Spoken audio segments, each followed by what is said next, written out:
Neemias capítulo 5, a partir do versículo 1. Todos encontraram? Amém. Amém? Amém.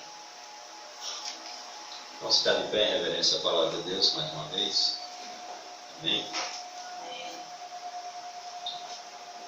Diz assim a palavra de Deus: Foi grande, porém, o clamor do povo e de suas mulheres contra os judeus, seus irmãos, porque havia os que diziam: somos muitos, nós somos filhos e nossas filhas, que se nos dê trigo para que comamos e vivamos. Também houve os que diziam: as nossas terras, as nossas vinhas e as nossas casas hipotecamos para tomarmos trigo nesta fome.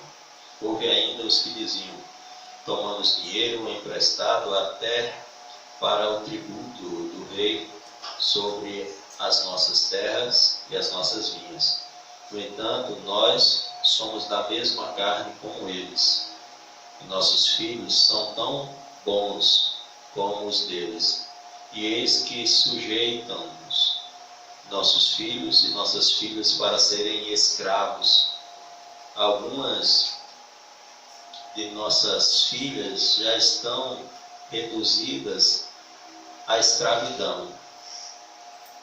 Não está em nosso poder evitá-lo, pois os nossos campos e as nossas vinhas já são de outros.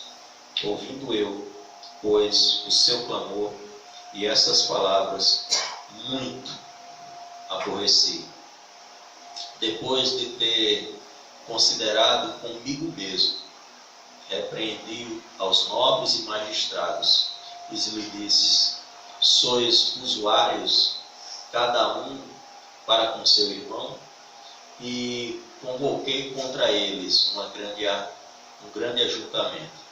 Disse-lhes: nós resgatamos os judeus, nossos irmãos, que foram vendidos a gente segundo nossas posses. E vós outra vez negociareis vossos irmãos para que sejam vendidos a nós? Então se calaram e não acharam o que responder. Disse mais: não é bom o que fazeis. Porventura não deveis andar no temor do nosso Deus, por causa do opróbrio dos gentios, os nossos inimigos? Também eu, meus irmãos, meus moços, lhes demos dinheiro emprestado e trigo. Demos de mão a este empréstimo. Restitui-lhes hoje, vos peço, as suas terras, as suas vinhas, os seus olivais e as suas casas, como também o 100º do dinheiro do trigo, do vinho e do azeite que exigistes deles. Então responderam: restituí-los, e nada lhes pediremos. Fazemos assim como dizes. Então chamei os sacerdotes e os fiz jurar que fariam segundo prometeram. Amém? Vamos orar mais uma vez. Santo querido Deus, muito obrigado por essa leitura e nos ajuda nesta noite, nesta exposição. Tu sabes, ó Deus, a dificuldade, tu sabes a responsabilidade, sabes também que esse débil não tem capacidade para tal missão nobre, a não ser por intermédio do Teu Santo Espírito, que nos conduz, nos ilumina e nos faz cumprir a Tua missão. Amém. Nos ajuda nesta noite mais uma vez, nesta exposição da Tua Palavra, porque sem Ti, nada, Senhor, nada, absolutamente nada podemos fazer. Muito obrigado pela presença do Teu Espírito. Oramos em nome de Jesus. Amém. Pode sentar, irmãos. Amém. Irmãos, nós estamos aí na sequência de pregações do livro de Neemias, livro este que, a princípio, segundo os estudiosos, era uma só obra tanto Esdras como Neemias, que relatam o retorno do povo judeu do exílio babilônico, sobre o reinado de Dário e Artaxerxes, sobre o reinado do Império Medo-Persa.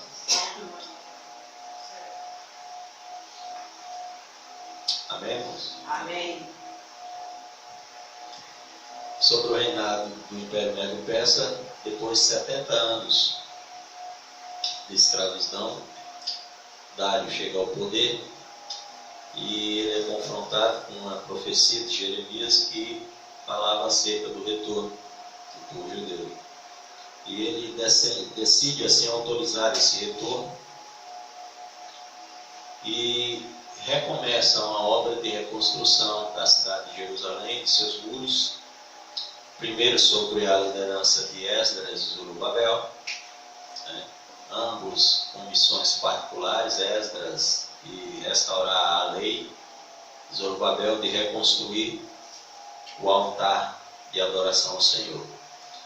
E finalizando esta obra, a responsabilidade de Neemias, que ao ser confrontado por Anani, seu irmão, em uma visita no palácio de inverno do rei Artaxerxes, ele pergunta a situação dos seus irmãos judeus que ainda residiam em Jerusalém, e ao ser confrontado com a realidade de miséria e de pobreza que aqueles de seus irmãos estavam experimentando, o seu coração se compadece da situação do seu povo, e assim Deus move o coração daquele homem em favor do seu povo, e ele abandona o conforto do palácio, a sua posição social como copeiro do rei, homem de confiança do rei Artaxerxes, e começa uma campanha de jejum e oração. Deus concede favor diante do rei, que autoriza a ida de Neemias a Jerusalém para reconstruir os muros da cidade. Não só isso, como também providencia toda a provisão necessária, e ainda, além disso, ainda oferece uma escolta para a segurança de Neemias. Então, a partir do capítulo 1, capítulo 2, capítulo 3, capítulo 4, nós nos deleitamos nesta leitura, nessas exposições, e observamos aí esse relato da reconstrução dos muros de Jerusalém. E já aproveitamos muito desses 4 capítulos que meditamos nesses domingos e tiramos muitos ensinamentos importantíssimos para a nossa vida, para a nossa vida na igreja, como também para a nossa vida no nosso trabalho, como na nossa família. Afinal de contas, o livro de Neemias é o melhor manual de liderança já escrito. Eu ia falar um dos melhores, mas na realidade ele é o melhor. O melhor dos melhores modelos, ele é o melhor modelo para se aprender como se deve exercer uma liderança eficaz. Uma liderança segundo a palavra de Deus, uma liderança segundo a vontade de Deus, dentro dos propósitos de Deus. Mas agora, irmãos, no capítulo 5, nós vimos que nos capítulos anteriores, Neemias ele enfrentou muitos inimigos. Muitos inimigos se levantaram contra Neemias nesta missão de reconstrução dos muros de Jerusalém. Mas agora Neemias ele está enfrentando um inimigo que tem uma força devastadora ainda maior do que aqueles que o ameaçavam fisicamente. Neemias aqui ele está enfrentando um inimigo chamado injustiça social. No texto que acabamos de ler, nós observamos que,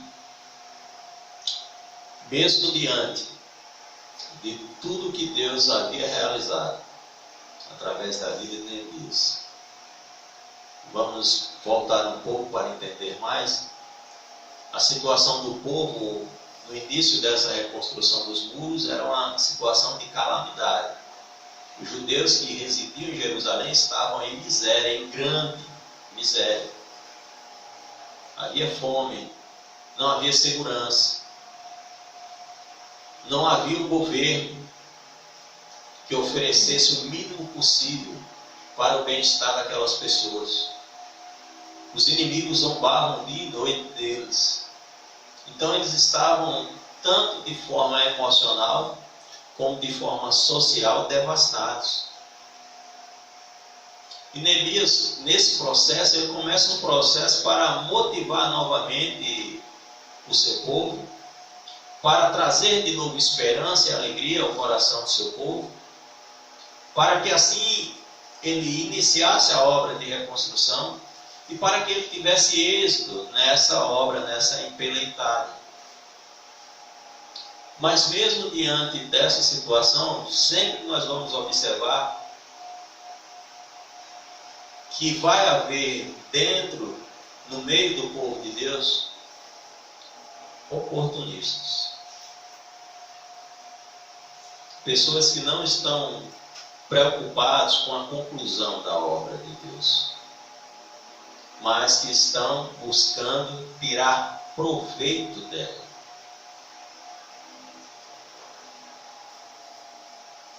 Pessoas que não estão buscando servir aos irmãos, servir ao povo de Deus, mas pessoas que estão dispostas a sugar até a última gota de sangue do povo de Deus. Imagine você enfrentando uma situação como a que esse povo estava enfrentando. De repente se acende uma luz de esperança para esse povo. E novamente esse povo se depara com uma decepção ao ver que seus próprios irmãos, seus compatriotas, estavam usando da miséria que eles estavam vivendo para se beneficiar, para engordar os seus celeiros, para aumentar as suas riquezas, para explorar ainda mais um povo já sofrido. O que nos chama a atenção também nesse texto de Neemias é como Neemias realmente é um líder extraordinário.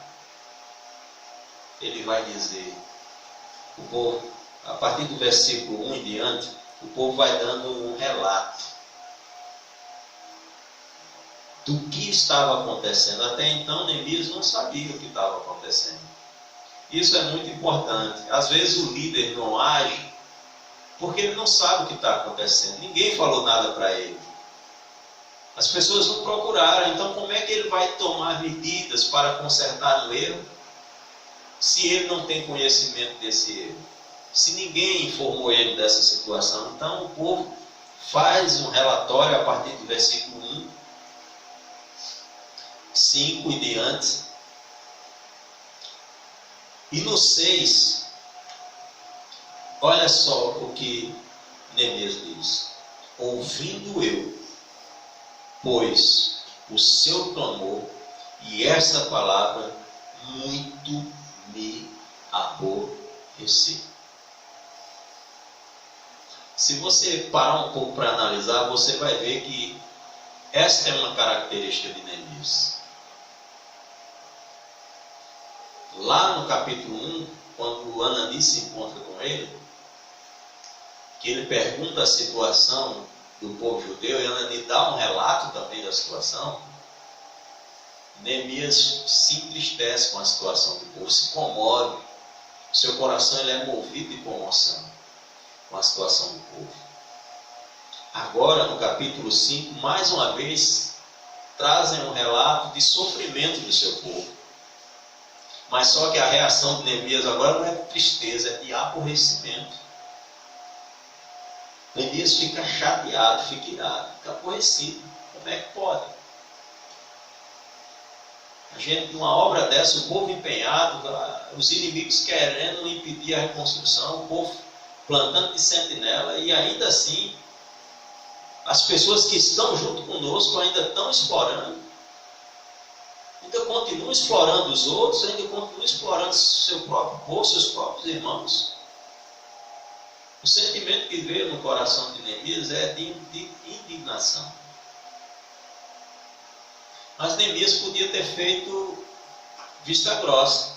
Amém, irmãos? Afinal, quem é mais poderoso? Os magistrados, os nobres ou o povo? Seria mais interessante para ele manter o prestígio diante de quem? Diante dessas pessoas poderosas.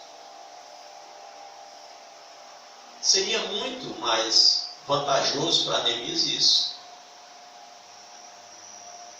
Mas um líder, segundo o coração de Deus, ele não é movido a realizar a obra de Deus para o seu bel prazer e seu proveito próprio. Um líder, segundo o coração de Deus, ele está disposto primeiro a servir e a pagar o preço por esse serviço. Neemias correu um risco muito grande aqui, de perder um apoio importantíssimo.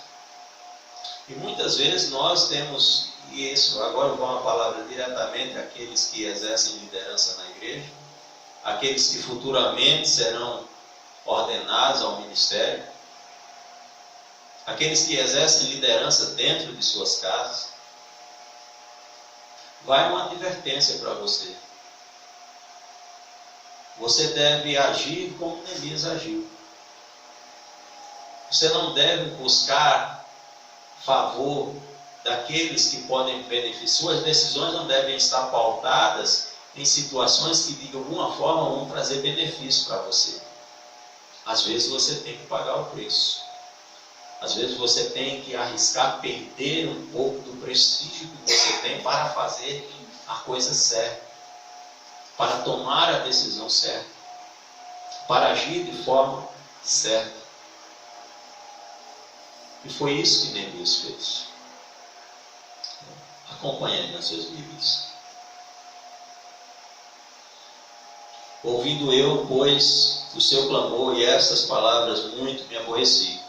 Depois de ter considerado comigo mesmo, repreendi os nobres e magistrados, e lhes disse: sois usuários cada um para com seu irmão, e convoquei contra eles um grande ajuntamento, uma grande assembleia. Neemias não lavou as suas mãos, não fez vista grossa. A primeira medida de Neemias foi reuni-los. Pegou os nobres, os mais. O povo tinha uma queixa contra esse pessoal. Era o pessoal que tinha dinheiro, irmãos, que tinham posses, que estavam bem na vida. Enquanto o povo estava comendo pão com mortadelas, eles estavam lá nos hotéis 5 estrelas, comendo do bom e do melhor.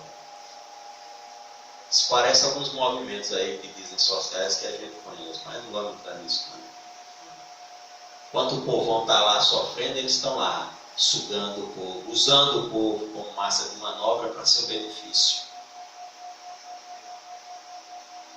O que Neemias faz? Chama primeiro esse povo e Neemias dá uma advertência. Eu fico imaginando como foi esse encontro de Neemias com esse pessoal. Que o versículo 6 diz, ele diz que se aborreceu muito. Neemias não estava muito bonzinho não, não estava satisfeito não. Neemias, a essa altura, ele é o governador daquela região. O rei coloca Neemias como governador, ele é quem está governando lá. É o cara que tem a autoridade de mandar executar, de chegar assim, olha, pode matar, pode arrancar a cabeça desse camarada aí. Neemias tem essa autoridade. Mas o que impressiona também, como esse homem é um líder que dá exemplo. É um líder motivador. Porque mesmo diante da sua ira, da sua indignação, com o que os nobres e magistrados do povo judeu estavam fazendo com o seu próprio povo, Neemias repreende eles, mas mesmo assim dá a oportunidade para que eles revejam as suas ações, se arrependam e corrijam o seu erro. Olha só que interessante. O pessoal lá errou, falhou. eles estavam pecando contra o Senhor, estavam agindo de forma imprudente. Mas Neemias não foi lá e acabou e matou eles tudinho, não. Neemias tratou tanto um grupo, como trata o outro grupo. Neemias tanto tratou a situação de exploração por parte dos magistrados, como também ele trata a questão da injustiça social que o povo estava sofrendo. Olha só que fantástico. Olha só que ensinamento maravilhoso. Olha só como Neemias lida com uma situação difícil como essa. O primeiro ponto é que Neemias não se omitiu. Neemias sentiu mais uma vez a dor do povo. Neemias se coloca, quando ele se aborrece, fica indignado com a situação, porque ele se colocou na situação, ele se imaginou na situação. E o que é que ele faz? Ele agora começa a tomar medidas para corrigir. Mas não só para corrigir, mas para tratar tanto um como o outro. Porque a obra da reconstrução de Jerusalém, ela não pode parar. Uma situação dessa não pode parar a obra de Deus. E para isso, Neemias precisa dos nobres e magistrados e precisa do povo. Olha como esse homem é um líder espetacular. Como Deus usou de forma extraordinária esse homem. Ele é um líder que faz o quê? A conciliação. Neemias, ao invés de vir com a espada, Neemias veio com o ensino. Veio com o quê? Com a palavra. Continue acompanhando aí na sua Bíblia. Então, se calaram e não acharam o que responder. Disse mais: não é bom que fazeis, porventura não deveis andar no temor do nosso Deus, por causa do opróbrio dos gentios, os nossos inimigos?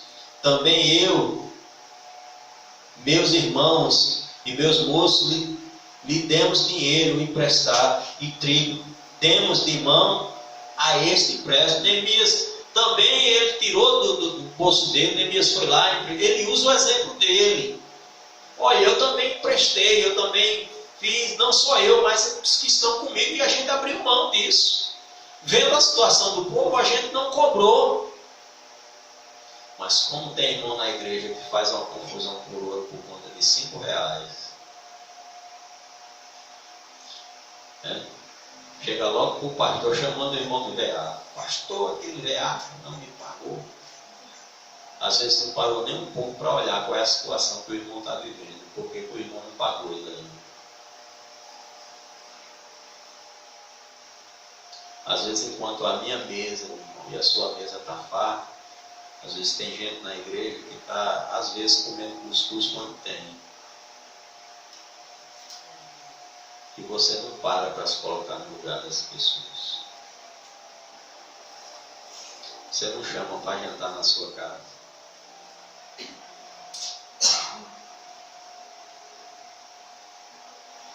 Amém, irmão? Amém. Quantos estão entendendo? Amém.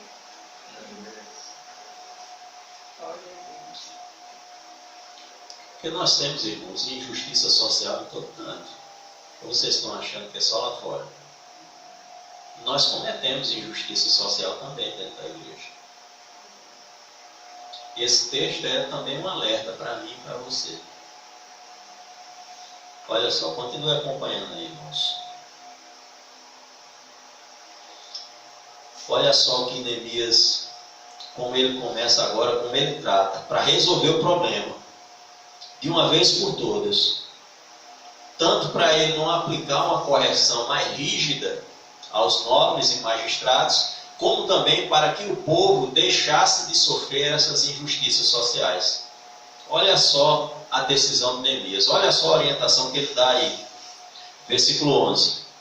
Restituí-lhes hoje, vos peço, as suas terras, as suas vinhas, os seus olivais e as suas casas, como também o 100º do dinheiro, do trigo, do vinho e do azeite que exigi deles.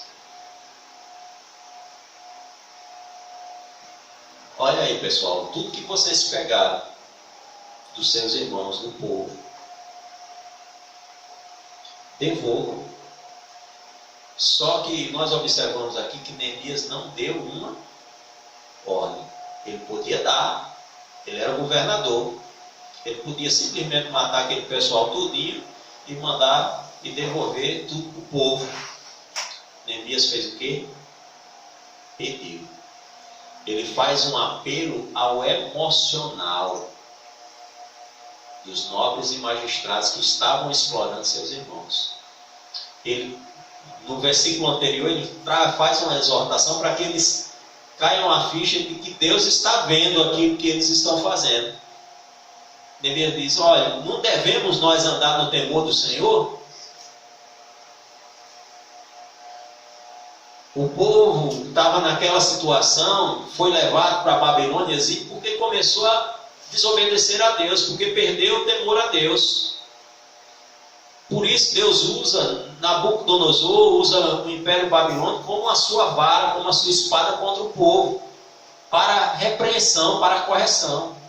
Neemias, em outras palavras, está dizendo: vocês querem viver tudo isso de novo? Nós estamos quase concluindo a obra de reconstrução do muro e vocês querem que Deus venha novamente com a correção em cima de nós? Com essas ações, vocês querem atrair novamente a ira de Deus sobre as nossas cabeças? É mais ou menos isso que Neemias está apelando, está mostrando, está jogando, fazendo um choque de realidade com os nobres, com os magistrados que estavam explorando o povo.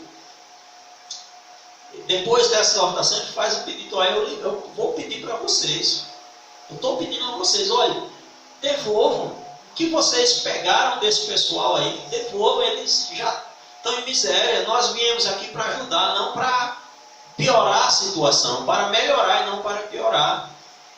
No povo de Deus, segundo a lei, não podia haver o quê? Necessitado.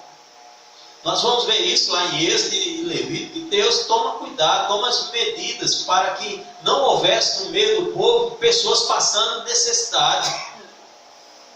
Nós vamos ver em Atos dos Apóstolos, na história da igreja, o primeiro século, quando a igreja está crescendo, que eles o quê? Eles vendiam as suas posses, os seus bens, para repartir entre os membros da igreja. Para o quê? Para assim fazer o quê? Justiça social. Para que não houvesse pessoas passando fome, passando necessidade, para que não houvesse pessoas que não tivessem moradia, não tivessem uma casa, não tivessem onde plantar, não tivessem trabalho. Por isso que era aquilo, e aquilo chamou a atenção do povo. O povo quis ir para a igreja porque viam ali uma oportunidade também de sair da situação de miséria que eles viviam. Nem se parece, né, com a igreja hoje. Os templos, as coisas mais lindas do mundo, né? E o povo de Deus, muita gente passando fome, sendo despejado porque não tem dinheiro para pagar o aluguel. Alguns, diga-se de passagem, é por irresponsabilidade dele mesmo, né? Mas muitos são situações da vida que ele não teve como, foi acontecendo e ele não teve como sair. E a igreja deveria chegar e trazer o quê? Justiça social.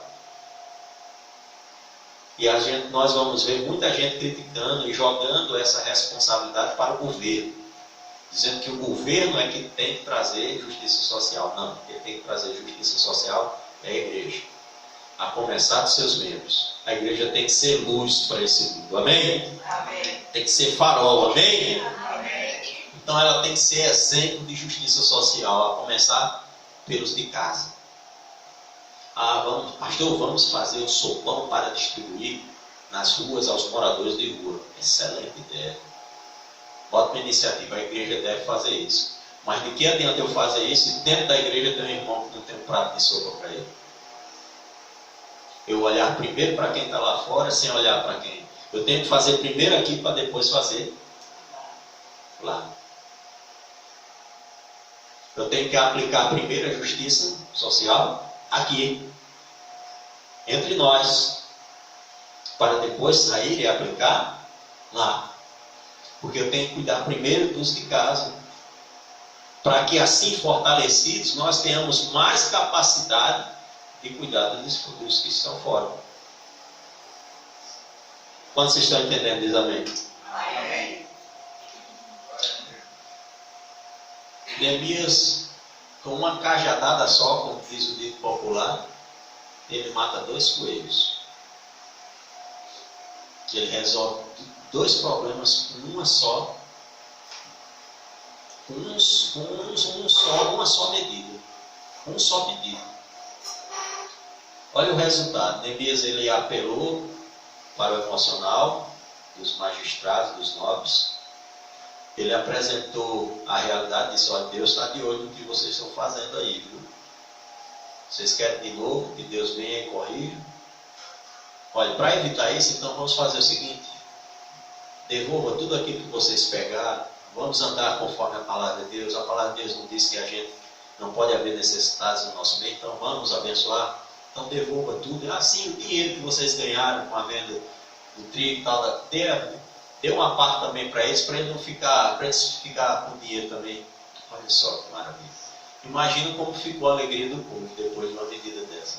Aí o que é que os nobres respondem para ele? Olha só. Então responderam: restituiremos e nada lhes pediremos. Olha só. Faremos assim como dizes. Aí Neemias não é besta nem nada, né? Neemias disse: então chamei os sacerdotes e os fiz jurar que fariam segundo prometeram. Neemias fez o que? Selou, para que não corresse o risco deles voltar atrás. Neemias, pronto, agora o negócio está fechado diante de Deus. Amém. Né? O que nós concordamos aqui é ligado nos céus. Isso é algo muito sério, viu, irmãos? Então, vocês prometeram. Neemias colocou eles para prometer que iriam fazer realmente isso diante de Deus, para não correr o risco deles voltarem atrás. Um líder por excelência, um líder eficaz, um líder que é dirigido por Deus, ele age assim como Neemias agiu.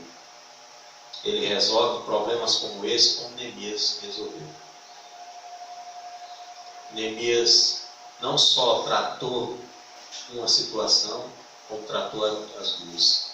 Neemias não piorou a situação, não trouxe uma separação maior do povo, mas Neemias uniu o povo. Neemias conciliou o povo.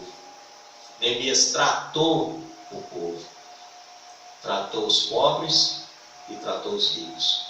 E assim, diante desse resultado, tenha certeza, irmãos, que o povo de Deus, ele saiu desse episódio, que começou como um episódio lamentável, ele saiu desse episódio como um povo mais fortalecido. Assim como os muros estavam fortificados, a unidade do povo foi fortalecida. Por quê? Porque na frente desse povo tinha um líder guiado por Deus. E é assim que eu preciso ser nessa igreja, é assim que eu preciso ser na minha casa. É assim que você precisa ser nesta igreja e é assim que você precisa ser na sua casa. Nós não devemos ser líderes que vão trazer privilégios a grupos, mas devemos liderar igualmente a todos. Devemos amar igualmente a todos. E devemos tratar igualmente a todos. Amém? É assim que Deus deseja. É assim que Deus espera de nós. Amém? Vamos ficar de pé?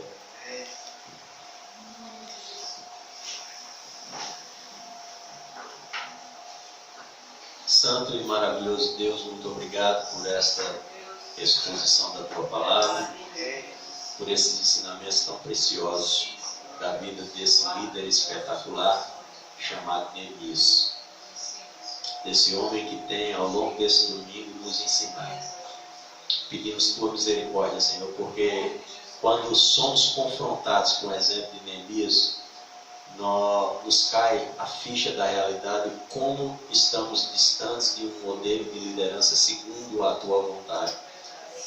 Mas nos ajuda, Senhor, todo momento, a alcançarmos, ó Deus, ou nos aproximarmos o máximo possível do padrão que o Senhor deseja para a minha vida e para a vida dos meus irmãos. Continua a nos abençoar nesta noite, em nome de Jesus. Amém.